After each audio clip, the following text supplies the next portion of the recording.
When I was 6, I believed that I could do anything, just like the Little Blue Engine. The Little Blue Engine was so determined to carry toys and food for children who lived in a valley that she put all her fears aside as she approached a huge mountain. And when she slid backward, she panicked. There is no way I'm going to get these goodies to the children now, she thought. But after a pause, and after 3 strong engines chugged past her and did not help, she returned to her climb and pushed herself. With remarkable force, the Little Blue Engine climbed up and up, chugging, "I think I can, I think I can, I think I can." And indeed she did. She shows us that she can, I can, you can, we all can. Inspiring millions of children since the book was first published in 1930, The Little Engine That Could by Watty Piper is a classic. I now realize that my favorite childhood book has a profound connection on the world around us. It's truly fascinating that in a world filled with negativity and self-doubt, we have the ability to shift our perspectives and choose to see the good in situations. Although we are susceptible to equating difficulties to roadblocks, thinking as though we can't go any further than our greatest challenge, in reality, we are capable of overcoming all obstacles with the help of an open-minded brain. Carol Dweck, author of Mindset, The New Psychology of Success, explores the 2 most common mindsets. The first is a fixed mindset. With this mindset, people see their personalities, strengths, and challenges as static, and they often make no effort to boost their skills. But a growth mindset is quite different. It's like the polar opposite of a fixed mindset. With this mindset, people believe that they can change their outlooks, improve their skills, and see the gifts in the hardest of moments, just like the Little Blue Engine. Dweck says it beautifully. The hallmark of successful people is that they're always stretching themselves to learn new things. Isn't that so true? And learning new things requires optimism. Also, it's important to see how even negative situations can be beneficial for our growth. Is this an easy thing to do? No. But that doesn't go to say that you're a failure if you don't see the good in situations first. In fact, what this does mean is that you have temporarily encountered the fixed part of your brain. The fixed part of our brain acts like our fear center. It just wants to run away, defend itself, or eat a whole pint of Ben & Jerry's ice cream. It can be so difficult to see the good in the bad when the bad feels like the only thing relevant. Trust me, I get it. I've had my fair share of experiences with judgmental comments. One example is still ringing in my ears. I heard that my friends were making fun of the fact that I like to write. Then my thoughts started spiraling. Am I a loser for loving to write? As a teenage girl navigating through all the challenges of peer pressure and conformity, it's often difficult to imagine being a Little Blue Engine.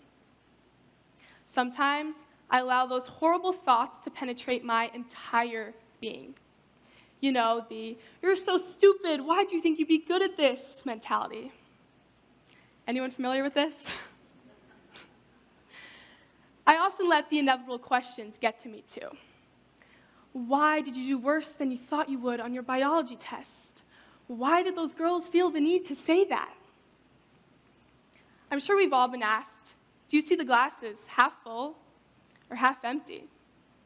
Current me would consider the glass as half full in most situations. However, last year me often let the glass half empty mindset take over. In fact, it took over so much that I got literally half of my honors biology test wrong. Yep, a 50%. When I stared at the 4-page test in front of me and began adding hydroxyls and identifying proteins, I thought I had it all figured out, and I even handed the test in feeling proud. However, when my teacher returned the graded test, My pride evaporated when the 25 out of 50 stared me down in that ugly, penetrating way. And then the sweat began dripping down my chest. How could I be so stupid? With the help of my English teacher, Miss Ruffner, I learned to embrace my discomfort. She shared with me that one grade doesn't define me. I am more than one number on one test. These words helped me to reframe how I thought about myself. Developing a growth mindset comes with experience and proper support, like the support I got and continue to get from Ms. Ruffner. Although many believe that a growth mindset is not always achievable, Dweck shows us it is. A growth mindset utilizes 3 important principles: believe, trust, and achieve. When we work on believing in ourselves, we can use a positive affirmation or self-talk tool like, I think I can, I think I can. We can convince ourselves that we are capable of making a positive difference in our lives. Although this might take some work to ingrain in yourself by recalling the personal growth and accomplishment benefits, you can do it. Trust. Trust in yourself. Avoid blaming situations or people for your roadblocks or mistakes. It is imperative to realize that you are the one in control of you. The next time you catch yourself blaming something or someone, take a step back, own up to your responsibility, recognize the lesson, and move past it. Like blame, comparing yourself to others erodes your inner trust. Don't compare yourself to someone else. Instead, admire her efforts and use them to inspire you on your own journey while celebrating each milestone, no matter the size. Trust that you were on the right train track, regardless of any sudden jolts or bumps. And achieve. Step out of your comfort zone. As creatures of habit, the majority of us can say that our comfort zone is a shelter, a place to go to be free from potential error. But really, that means you're free from challenges, which means you can't grow. Push yourself and grow. I've learned to do just that. Now I'm not afraid to stare down any biology test. I've learned to use the setbacks to fuel my engine instead of draining my tank, and so can you.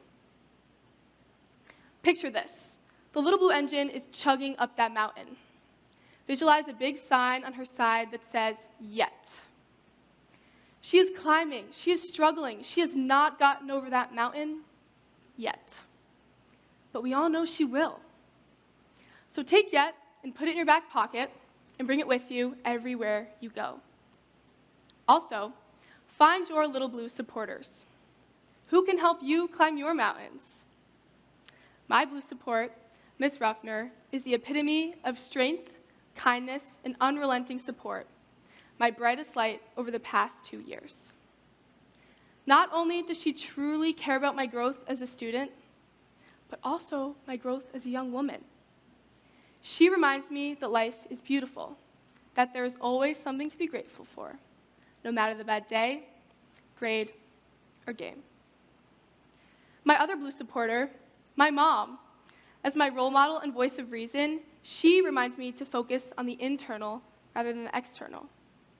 What makes me happy is far more important than what others have to say. Now I understand how to reframe my thoughts when I'm faced with hurtful comments. It is essential for us to blow our whistles whenever we get up and over a mountain, but real success is giving others that head of steam so that they can do it too. Tell them you're proud of them. Tell them they can do it. Tell them you love them. Tell them that their I'm so stupid, why did I think I'd be good at this mentality is understandable and human. But they can put a yet in their back pocket. So embrace it.